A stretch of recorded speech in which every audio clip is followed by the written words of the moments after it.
नोंथांमोना नैबे गोदान भिडिअनि फुल आपडेटखौ मिथिनो थाखाय नैबे भिडिअखौ जोबजासिम नाय, होनब्लासो मिथिगोन दि दिनैनि बे गोदान भिडिअखौ बबे चेनेलाव होदों। लोगोफोर, नोंथांमोना आंनि चेनेलखौ दासिमबो साबस्क्राइब खालामाखै, अब्ला साबस्क्राइब खालामनानै हो आरो भिडिअखौबो लाइक, शेयार, कमेन्ट खालामनानै होदो। बिदिब्ला लोगोफोर, फैदो दिनैनि बे गोदान भिडिअनि आपडेटनि सायाव। दिनैनि नैबे गोदान भिडिअनि आपडेटनि टाइटेलानो जादों लुब्बिया बिहामजो पार्ट 2।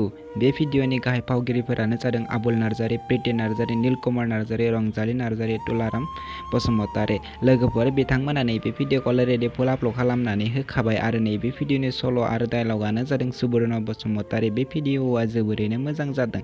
बे भिडिअनि दिहुनगिरिया जादों अनजालि नार्जारि। लोगोफोर, नोंथांमोना दासिमबो बिथांमोननि नैबे गोदान भिडिअखौ नायाखै। लोगोफोर, नोंथांमोना अन्नानै बिथांमोननि इउटुब चेनेलाव थांनानै नायनानै लाहैदो। बिथांमोननि इउटुब चेनेलनि मुङानो जादों हारिमु फिल्म प्रडाक्शन। नोंथांमोना बिथांमोननि इउटुब चेनेलखौ दासिमबो साबस्क्राइब खालामाखै, अब्ला बिथांमोननि इउटुब चेनेलखौबो साबस्क्राइब खालामनानै होदो। बिदिब्ला लोगोफोर, फैदो दिनैनि बे आरोबाव मोनसे गोदान भिडिअनि आपडेटनि सायाव। आरोबाव मोनसे गोदान भिडिअनि आपडेटनि टाइटेलानो जादों सोर सोरजिया। बियो मोनसे गोदान मिउजिक भिडिअ। लोगोफोर, नोंथांमोना दासिमबो नैबे गोदान मिउजिक भिडिअखौ नायाखै, अब्ला बे भिडिअनि गेजेरजों नायनानै लानो हागोन। नैबे भिडिअनि स्टार्टिंआनो जादों सागर कुमार आरो मिथि नार्जारि।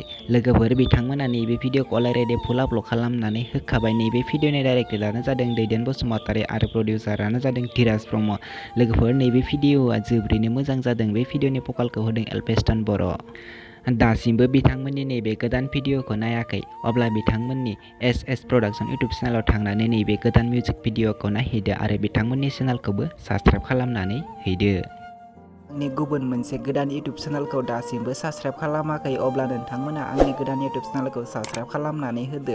भिडिअनि लिंकखौ आं डिसक्रिपशनाव होनानै दोनदों। नोंथांमोना आंनि नैबे भिडिअखौ नायनानै आंनि गोदान इउटुब चेनेलखौ साबस्क्राइब खालामनानै होदो आरो नोंथांमोना लाइक, कमेन्ट खालामनानै हरदो। गोजोननाय थागोन। बिदिब्ला आरोबाव मोनसे गोदान भिडिअआनो जादों लोगोफोर, बि बयस बिथांनि मोनसे एक्सन सुंद' सावथुना फैनो गोनां जुलाइ दाननि 7 खालारखौ फोरमायनानै होदों। लोगोफोर, नोंथांमोना बिथांमोननि नैबे एक्सन मुभिखौ नायनो थाखाय बयबो एक्साइटेड जानानै नेनानै थाथ'दो। जेब्ला बिथाङा बे भिडिअखौ फुल आपल'ड खालामगोन, अब्ला आं आरोबाव खनसे आपडेट खालामनानै होफिनगोन।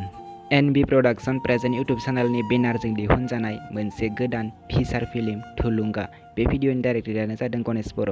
लोगोफोर, बिथांमोना नैबे भिडिअखौ सेप्तेम्बर दानाव रिलिज खालामगोन होननानै बिथांमोना फोरमायनानै होदों। बे भिडिअनि प्रडिउसारानो जादों पनन बर'। लोगोफोर, नैबे भिडिअआव कास्टिंफोरानो जादों सिमां सैनारि, प्रियंका लाहारी, मेन्डेला सोमावसार, गोबां दं। लोगोफोर, बिथांमोना जेब्ला बे भिडिअनि ट्रेलार आरो माबाफोर आपडेट होगोन, अब्ला आं आंनि चेनेलाव आरोबाव खनसे आपडेट खालामनानै होफिनगोन। बेखायनो नैबे आंनि चेनेलखौ साबस्क्राइब खालामनानै लाखि, होनब्लासो नोंथांमोना बिथांमोननि आपडेटखौ मोननो हागोन। बिदिब्ला लोगोफोर, दिनैनि बे गोदान भिडिअनि गुसुं आपडेटआ बेनोसै। आंनि चेनेलखौ दासिम साबस्क्राइब खालामाखै, अब्ला आंनि चेनेलखौ साबस्क्राइब खालामनानै गालांदो बेफोरबायदि गोदान भिडिअ आपडेट नोंथांमोना नायबाय थानो थाखै।